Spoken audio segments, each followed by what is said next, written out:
السلام عليكم. لو بتحاولي تزودي وزنك واخدتي وصفات من على النت، تركيبة من صيدلية أو من عند العطار، ولقيتي إنه علامات التمدد ملت جسمك، فهنا لازم تاخدي بالك. انت كده بتزودي وزنك إما بمعدل غلط أو بطريقة غلط، وأغلب الحالات اللي بنشوفها بيكون سببها إنه الكورتيزون بيكون داخل بشكل أساسي في التركيبات أو في الوصفات دي.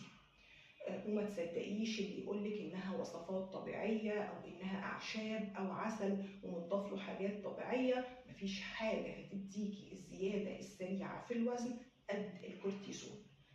علامات التمدد هنا بتكون استغاثة من جسمك وإشارة مهمة، علشان كده خليكي دايما واعية ومنتبهة للإشارات اللي بيبعتها لك جسمك. ولو عايزة تزودي وزنك يبقى لازم تستشيري طبيب متخصص علشان توصلي للوزن اللي بتتمنيه، ولكن بشكل صحي وآمن.